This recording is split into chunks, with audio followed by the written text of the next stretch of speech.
మీ ఎలాంటి వ్యాపార ప్రకటనలకైనా వెంటనే మా ఛానల్ సంప్రదించండి. అందరికీ నమస్కారం. నేను శిరీష. ఈరోజు మనతో పాటు ఉన్నారు ప్రముఖ ఆధ్యాత్మికవేత్త, ఆస్ట్రోన్యూమరాలజిస్ట్ జయప్రద గారు. అమ్మతో మాట్లాడదాం. అమ్మ నమస్కారం. నమస్తే అమ్మ. శ్రీమాత్రే నమః. అమ్మ, 2025 చూస్తుండగానే గడిచిపోయింది. 2026 ఆంగ్ల నూతన సంవత్సరానికి వచ్చేసాం. సో ప్రతి ఒక్కరికి ఉండేది వ్యక్తిగతంగా మా జాతకాలు ఎలా ఉండబోతున్నాయని. సో ముఖ్యంగా చూసుకుంటే మీనరాశి వారికి ఎలా ఉండబోతుంది అంటారు? ఈ ఇయర్ మొత్తం ఎలాంటి పరిహారాలు చేసుకోవచ్చు అంటారు? ఏ దైవాన్ని పూజించమంటారు? తప్పకుండా అన్న. సో మీనరాశి వాళ్ళకి ఈ సంవత్సరం ఎలాంటి ఫలితాలు ఉంటాయి అంటే, ఆంగ్ల నూతన సంవత్సరం ఫలితాలు మనం తీసుకుంటే జనవరి నుంచి డిసెంబర్ దాకా, అంటే మనం జనవరిలో వచ్చిన ఏదైతే సంవత్సరం ఉందో మనకి 2026, ఇది 1వ నెంబర్ కింద వస్తుంది. అంటే 10 తీసేస్తే 1వ నెంబర్ కింద, 26 అని కలిపితే 8వ నెంబర్ కింద, అంటే 1 and 8 కాంబినేషన్స్ అంటాం. ఈ 1 and 8 కాంబినేషన్స్ వల్ల ఏంటి అంటే వీళ్ళకి అన్నీ కూడా అనుకూలంగా మారే అవకాశం ఎక్కువగా ఉంది. అందుకే మీనరాశి వాళ్ళకి ఎక్కువగా ఏంటంటే గురువు అధిపతి కనుక 3 నెంబర్, 3కి 1 ఫ్రెండ్లీ నెంబరు, 8కున్న ఫ్రెండ్లీ నెంబర్.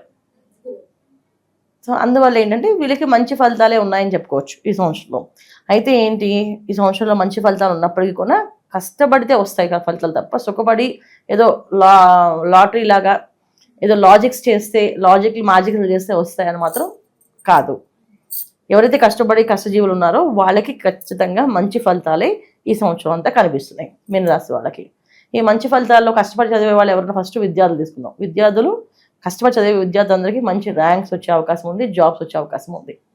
ఎందుకంటే బాగా చదివితే మంచి ర్యాంక్ వచ్చే అవకాశం ఖచ్చితంగా ఉంది. ర్యాంక్తో పాటు వీళ్ళకి మంచి ప్లేస్మెంట్స్ వచ్చే అవకాశం కనిపిస్తుంది. అలాగే విదేశాల్లో వెళ్ళి స్థిరపడాలనుకున్న వాళ్ళకు కూడా అనుకూలంగా కనిపిస్తుంది. ఎందుకంటే మీనరాశిలోనే శనేశ్వరుడు ఉన్నారు. ఈ సంవత్సరం అంతా ఆయన అక్కడే ఉంటారు. అలాగే వీళ్ళకి వ్యయస్థానంలో రాహు ఈ సంవత్సరం అంతా అక్కడే ఉంటాడు. అతిచార యోగంలో గురువు కర్కాటక రాశిలోకి వచ్చారు 5వ స్థానంలో. పంచమ స్థానం భాగ్యస్థానం, వీళ్ళకి అదృష్టమైన స్థానం అది. ఈ స్థానం వల్ల ఏంటంటే వీళ్ళకి అన్ని అనుకూలంగా మారే అవకాశం కనిపిస్తుంది. ఇక్కడ శనేశ్వరుడు రాహు ఇచ్చే ఫలితాల కంటే కూడా గురువు ఇచ్చే ఫలితాలు ఎక్కువగా ఉన్నాయి మీనరాశి వాళ్ళకి.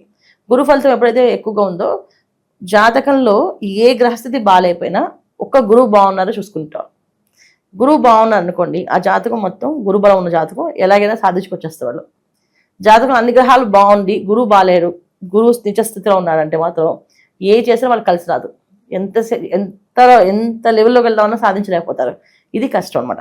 సో గోచారీత్యా మనకి వీళ్ళకి మీనరాశి వాళ్ళకి గురువు ఒక అనుగ్రహం ఫలితము కనిపిస్తుంది, మంచి ఫలితాలు.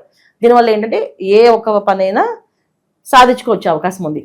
అది ఏ విషయంలో? పాజిటివ్ వేలో, అంటే ధర్మ మార్గంలో, అధర్మ మార్గం కాదు, ధర్మ మార్గంలో పెడితే అవుతుంది. ఎందుకంటే ఈ సంవత్సరానికి అధిపతి ఎవరు మనకు అనుకుంటే, అంటే ఆంగ్ల సంవత్సరానికి అధిపతి ఎవరంటే శనేశ్వరుడు. ఉగాది అధిపతులు వేరు, నవనాయకులు వేరు, ఉగాది ఫలితాలు వేరు. మళ్ళీ ఇది ఓన్లీ ఆంగ్ల నూతన సంవత్సరం మాత్రం ఈ 2026, దీని జనవరి నుంచి డిసెంబర్ దాకా వచ్చే ఫలితాలు. 26 నెంబర్ అనేది 8వ నెంబర్, అంటే సాటర్న్. సో శనేశ్వరుడు అధిపతి. అందువల్ల ఏంటంటే అధర్మాన్ని ఆయన ఒప్పుకోడు, ధర్మాన్నే ఒప్పుకుంటాడు. కర్మాధిపతి కనుక మనం ఏదైతే కర్మ ఉందో ఖచ్చితంగా అనుభవించాల్సిందే అంటారు.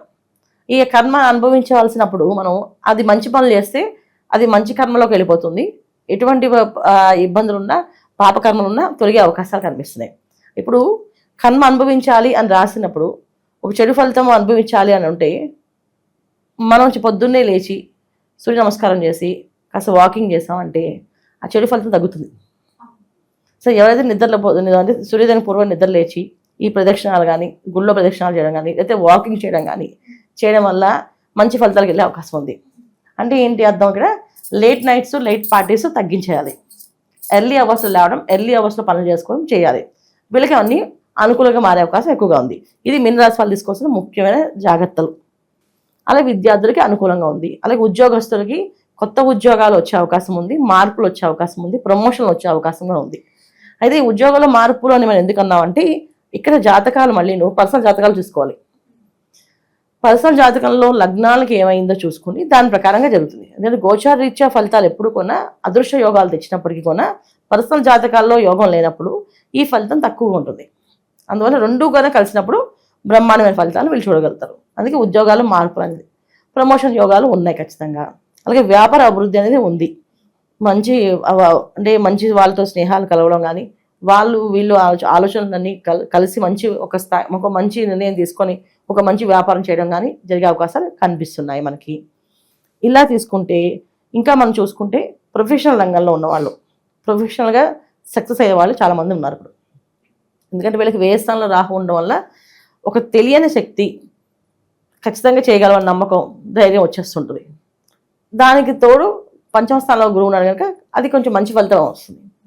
చెడు వ్యసనాలు కానీ చెడు పనులు కానీ చేసే వాళ్ళకి కాదు, వాళ్ళకి మాత్రం చాలా గట్టిగా పడుతుంది దెబ్బలు. ఎందుకంటే వాళ్ళకు చేసే ప్రతి ఒక్క పని ఇప్పుడు దాకా ఎవరు చూడలేదు, మేము ఇప్పుడు మనం తప్పించుకున్నాం అనుకునే వాళ్ళు ఖచ్చితంగా పట్టుకొని శిక్షలు, కారాగారం వెళ్ళే అవకాశం మనం ఉంది ఈ సంవత్సరం.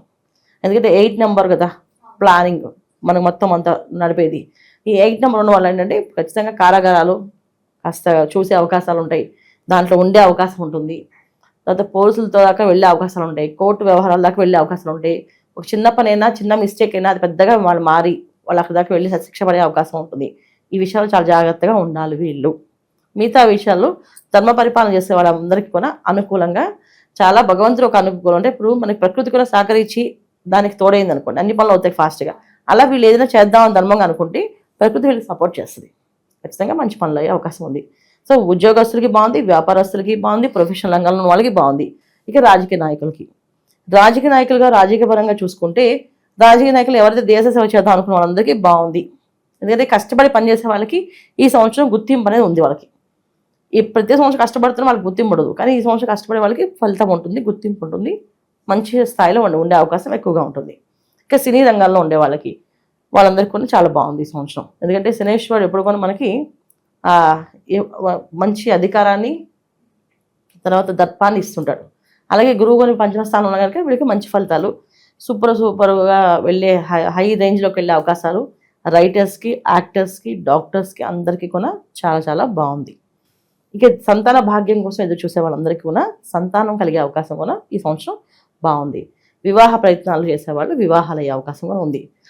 ఇటొచ్చి కూడా ఏంటంటే రాత్రిపూట ఎక్కువగా చేసే పనులు ఏవైతే ఉన్నాయో, ఈ సరదా కోసం చేసే పనులు ఉన్నాయో అవన్నీ తగ్గించేసుకోవాలి. అవి ఏవైనా కానివ్వండి, అది మద్యపానం అవ్వచ్చు, మాంసాహారం కావచ్చు, లేకపోతే ఇంకేదైనా ఎంజాయ్మెంట్స్ కావచ్చు, సరదాగా ఏదో పార్టీస్ అనుకోవచ్చు, ఏవైనా పేర్లు పెట్టుకోండి దానికి, అవన్నీ మీరు నిషేధించాల్సిందే. అవి దాన్ని తగ్గిస్తే కనుక మీ లైఫ్ చాలా హ్యాపీ, లేకపోతే కష్టపడే అవకాశం ఎక్కువగా ఉంది. అమ్మ, ఈ ఇయర్ మొత్తం ఇంకా అనుకూలంగా ఉండాలంటే ఏ దైవాన్ని పూజించమంటారు, ఎలాంటి పరిహారాలు చేసుకోవచ్చు అంటారు? ఖచ్చితంగా వీళ్ళు మీనరాశి వాళ్ళందరూ ఈ సంవత్సరం అంతా హనుమాన్ చాలీసా ఎక్కువ పారాయణ చేయడం, ప్రతిరోజు హనుమాన్ చాలీసా చదువుకొని ఇంట్లోంచి బయటకు వెళ్ళాలి. ఏదైనా ముఖ్యమైన పనులకు వెళ్తున్నప్పుడు మీనరాశి వాళ్ళు 11 సార్లు హనుమాన్ చాలీసా పారాయణ చేసి ఆంజనేయ స్వామి గుడికి వెళ్ళి ప్రదక్షిణాలు చేసేసి వెళ్తే ఆ పని విజయవంతం అవుతుంది. ప్రతి మంగళవారం, శనివారం క్రమం తప్పకుండా వెళ్ళాలి. ఎందుకంటే వీళ్ళు ద్వేషంలో రాహు, మీనరాశిలో శనేశ్వరుడు. అందుకే శనివారం పూట ఖచ్చితంగా ఆలయానికి వెళ్ళాలి, మంగళవారం పూట కూడా ఆలయానికి వెళ్ళాలి ఖచ్చితంగా. ఇలా వెళ్ళి ప్రదక్షిణాలు చేయడం వల్ల వీళ్ళకి అన్ని అనుకూలంగా మారే అవకాశం ఉంది. అమ్మ, ఓవరాల్గా 2026లో మీన రాశి వారికి ఎలా ఉండబోతుందో, ఎలాంటి జాగ్రత్తలు తీసుకోవాలో తెలియజేసినందుకు ధన్యవాదాలు. నమస్తే అమ్మా. శ్రీమాత్రే నమః.